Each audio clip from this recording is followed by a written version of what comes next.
Hi guys, this is me sir तौहीद।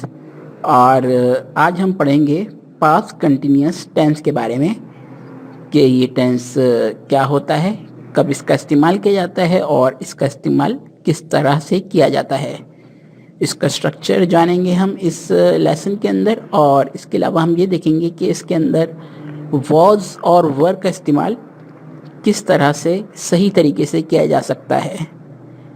तो शुरू करते हैं आज का लेसन पास्ट कंटिन्यूअस टेंस के हवाले से।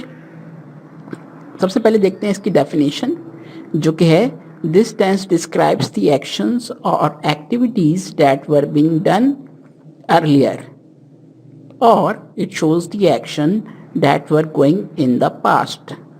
इसका मतलब ये कि वो कोई भी काम या कोई भी एक्टिविटी जो हो रही थी पहले, काफ़ी देर पहले अगर कोई काम हो रहा था उसको बयान करने के लिए, या फिर कोई भी काम माजी में हो रहा था, यानी कि माजी में कोई भी काम अगर जारी था, चल रहा था, हो रहा था, तो इस तरह के कामों को बयान करने के लिए हम इस्तेमाल करेंगे पास्ट कंटिन्यूअस टेंस।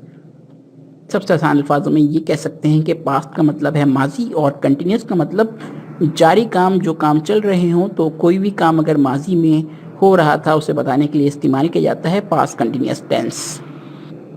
अब इसका स्ट्रक्चर देख लेते हैं कि किस तरह से इन मुख्तलिफ अल्फाजों को जोड़कर एक दुरुस्त जुमला बनाया जा सकता है। तो सबसे पहले इसमें याद रखें आता है सब्जेक्ट। सब्जेक्ट कहते हैं किसी भी काम करने वाले को। कोई भी काम अगर किया जा रहा है तो उसको करने वाले को कहते हैं सब्जेक्ट। इसके बाद आता है हेल्पिंग वर्ब, और हेल्पिंग वर्ब बेसिकली इस्तेमाल किए जाते हैं टेंसेस को डिफाइन करने के लिए, टेंसेस को बताने के लिए। जैसे कि ये पास्ट कंटिन्यूअस टेंस है तो ख़ास तौर पे इस टेंस के अंदर हमें हेल्पिंग वर्ब्स जो यूज़ करने होते हैं वो होते हैं वॉज या फिर वर। इन दो में से किसी एक का इस्तेमाल किया जाता है, और इसके फ़ौरन बाद हम इस्तेमाल करते हैं फोर्थ फॉर्म ऑफ वर्ब, यानी कि फर्स्ट फॉर्म ऑफ वर्ब में हम ing का इजाफा कर देते हैं तो वो बन जाती है फोर्थ फॉर्म ऑफ वर्ब। और इस फोर्थ फॉर्म ऑफ वर्ब को हम प्रेजेंट पार्टिसिपल फॉर्म भी कहते हैं। इस वर्ब के बाद आ जाता है ऑब्जेक्ट। ऑब्जेक्ट से मुराद कोई भी चीज़ जिसका ताल्लुक हो काम के साथ, तो उसे हम कहते हैं ऑब्जेक्ट, यानी जिस पे काम हो रहा हो। अब आ जाते हैं वॉज और वर के इस्तेमाल पर, कि इसका इस्तेमाल किस तरह करना है। क्योंकि दो चीज़ें हैं तो इनमें से किसी एक का इस्तेमाल करना है। तो वॉज का इस्तेमाल कब करना है और वर का इस्तेमाल कब करना है, इसका इस्तेमाल सीखना बहुत ही ज़रूरी है ताकि आप कभी भी इस टेंस का इस्तेमाल करते वक्त कोई गलती ना कर सकें। तो याद रखें, वॉज का इस्तेमाल किया जाता है एज अ हेल्पिंग वर्ब जब सब्जेक्ट हो फर्स्ट पर्सन सिंगुलर या फिर थर्ड पर्सन सिंगुलर। इन दो में से अगर कोई भी सब्जेक्ट आ जाए तो हम वॉज का इस्तेमाल करते हैं।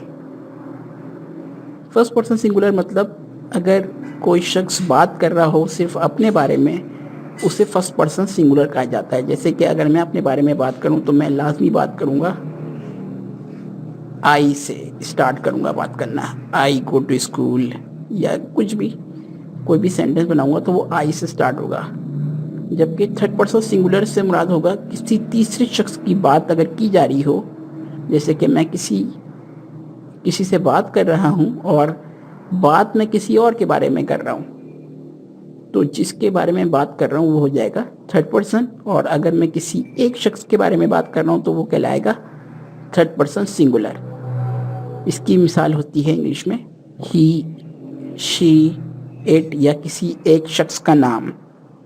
एक शख्स का नाम या किसी भी एक चीज़ का नाम थर्ड पर्सन सिंगुलर कहलाता है।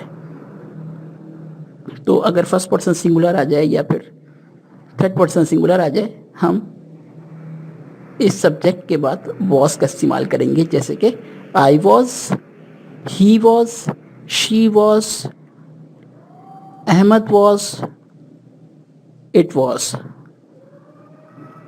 बाकी तमाम सूरत हाल में हम इस्तेमाल करेंगे वर्क का। जैसे कि अगर कोई फर्स्ट पर्सन प्लूरल आ जाए, जैसे कि मैं बात कर रहा हूँ اپنے بارے میں اور اپنے ساتھ کچھ اور لوگوں کی بھی بات کر رہا ہوں تو میں کروں گا اس طرح سے کہ ہم لوگ یا ہم، جس کو انگلش میں کہتے ہیں وی.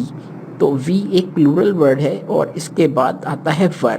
تو وی جو ہے بیسیکلی کہلاتا ہے فرسٹ پرسن پلورل، کیونکہ اس میں فرسٹ پرسن شامل ہوتا ہے اور اس میں اور لوگ بھی شامل ہوتے ہیں، اس لیے وہ کہلاتا ہے فرسٹ پرسن پلورل. تو فرسٹ پرسن پلورل کے بعد آئے گا ور.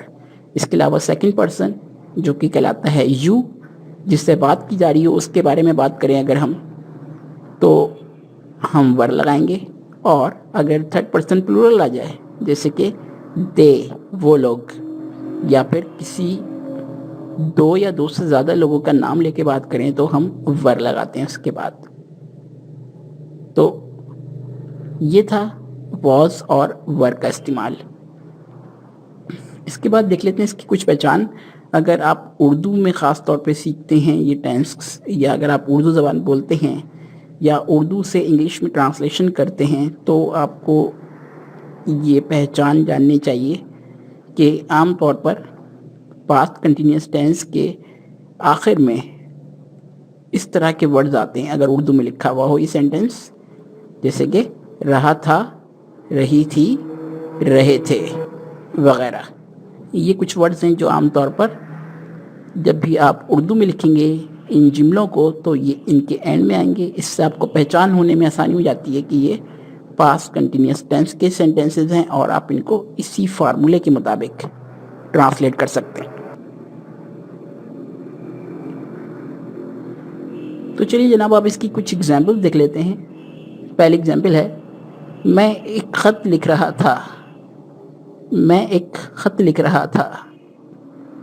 یہاں پر اگر آپ غور کریں تو کام کوئی ایسا بتایا جا رہا ہے جو ہو رہا تھا، اور یہ کام ہو رہا تھا ماضی میں، یعنی کہ اب نہیں ہو رہا، پہلے ہو رہا تھا. اس کو ڈیفائن کرنے کے لیے ہم استعمال کریں گے پاسٹ کنٹینیوس ٹینس کا. اور یہاں پر ہم سب سے پہلے دیکھیں گے سبجیکٹ کیا ہے. سبجیکٹ ہے میں کو انگلش میں کہتے ہیں آئی، تو ہم نے لکھنا ہوگا آئی. اور اس کے بعد آئے گا ہیلپنگ ورب. آئی چونکہ فرسٹ پرسن سنگولر ہوتا ہے اس لیے ہم اس کے آگے لگائیں گے واز، آئی واز.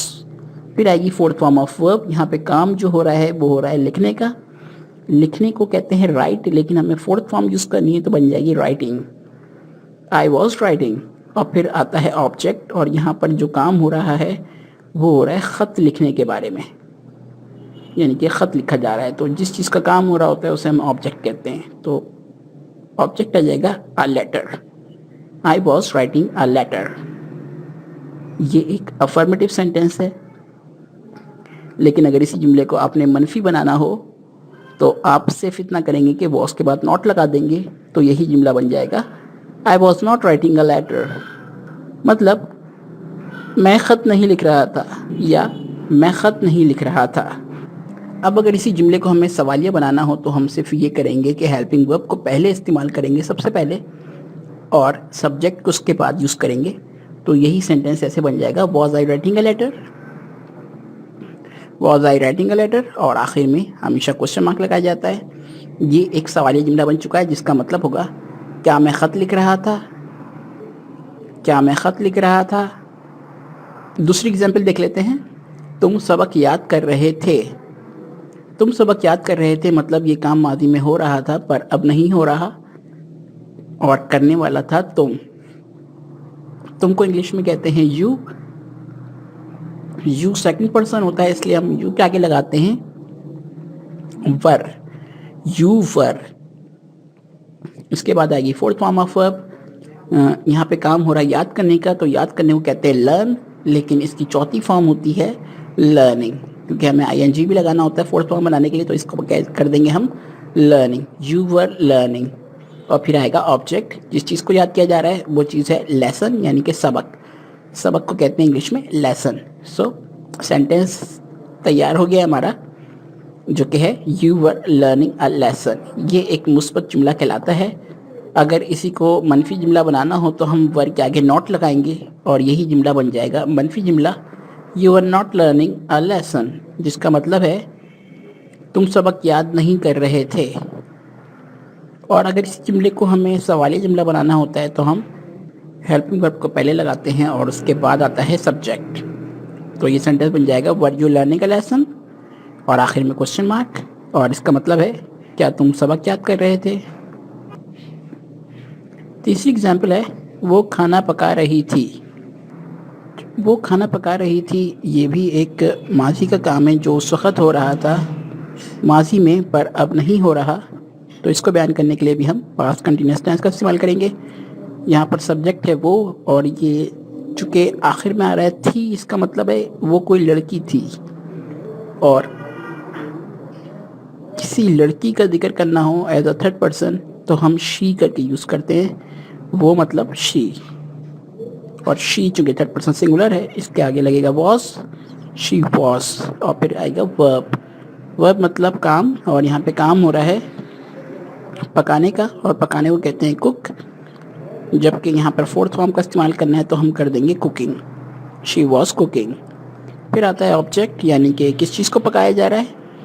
यहाँ पर पकाया जा रहा है खाने को, तो हम कहेंगे शी वॉज कुकिंग फूड, वो खाना पका रही थी।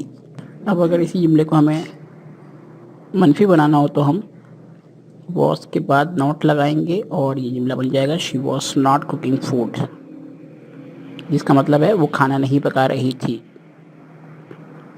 अब इसी जुमले को अगर हम सवालिया बनाना चाहें तो सब्जेक्ट से पहले लगाएंगे हेल्पिंग वर्ब, तो बन जाएगा वॉज शी कुकिंग फूड, और आखिर में एक सवालिया निशान, जिसका मतलब होगा क्या वो खाना पका रही थी। तो नाज़रीन, आज का लेसन हमारा यहाँ इख्तिताम पजीर होता है। इंशाअल्लाह अगले लेसन में मुलाकात होगी, तब तक दुआ में याद रखिएगा। अल्लाह हाफ़िज़।